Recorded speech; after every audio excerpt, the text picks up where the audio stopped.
Halo teman-teman, kembali lagi di channel saya.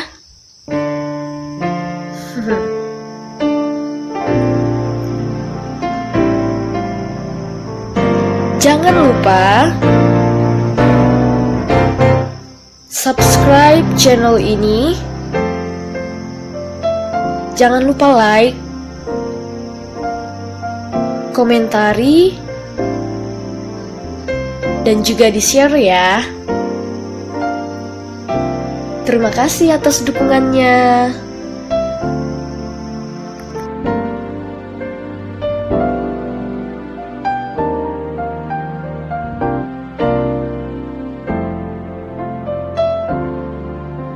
Shalom saudara-saudari, dimanapun saat ini kita berada, semoga tetap dalam keadaan sehat dan sukacita. Di tengah situasi pandemi COVID-19, semua orang berjuang di bawah situasi berat dan menekan. Banyak hal-hal yang berharga terancam hilang. Kehilangan pekerjaan, kehilangan mata pencaharian, kehilangan anggota keluarga, lalu merasa terancam sebab berjuang merawat yang telah sakit. Di sisi lain, diterapkannya pembatasan menjadi kehilangan kebebasan.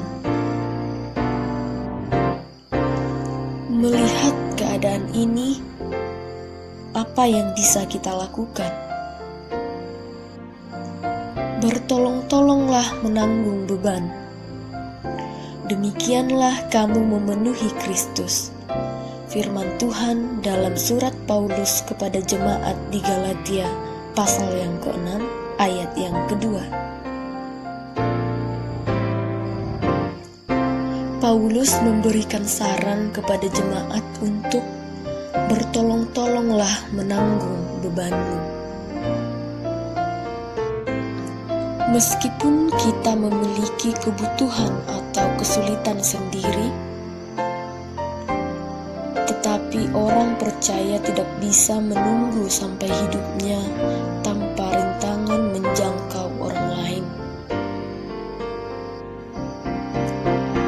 Kita bisa melakukan segala sesuatu dengan kekuatan yang dikaruniakan Kristus, termasuk untuk menanggung kesulitan orang lain. Sama seperti Yesus yang sudah memberikan teladan atau pola bagaimana menanggung beban, yang memanggil semua orang yang berbeban berat untuk datang kepadanya.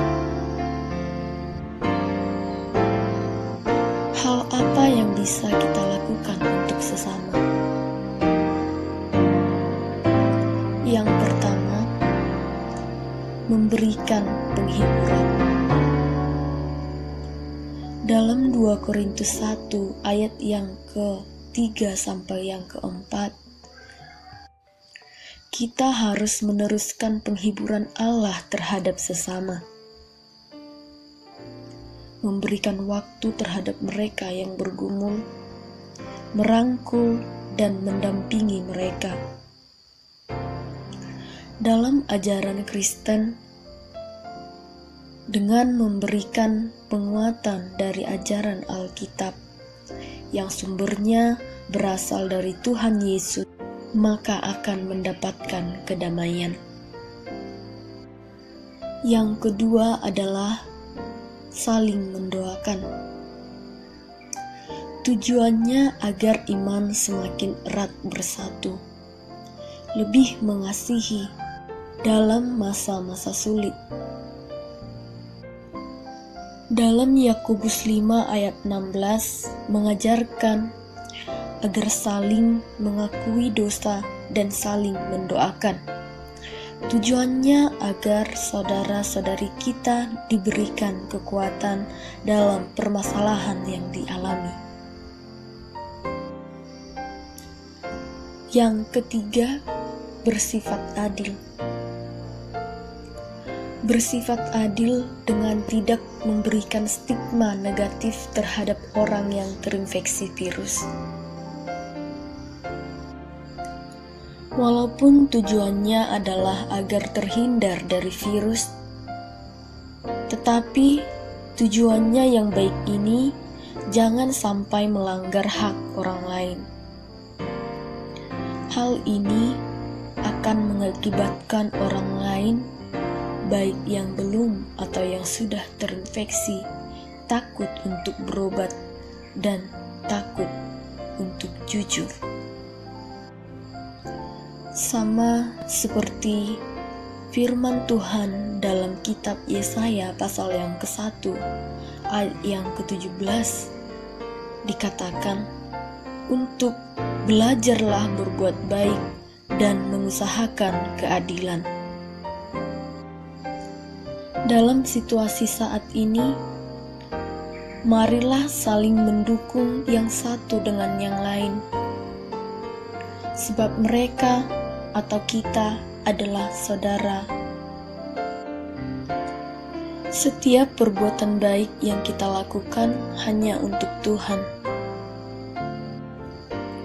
Menolonglah tanpa melihat dia siapa, tanpa mengharapkan orang itu membalaskan perbuatan kita, baik balasan perbuatan baik atau balasan perbuatan yang tidak baik.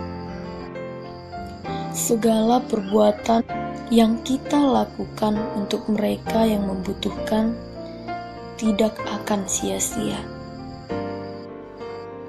Sebab firman Tuhan dalam Galatia pasal yang ke-6 ayat yang ke-9 mengatakan, janganlah kita jemu-jemu berbuat baik, karena apabila sudah datang waktunya, kita akan menuai jika kita tidak menjadi lemah. Amin. Semoga sapaan firman Tuhan ini semakin memberkati saudara-saudari sekalian.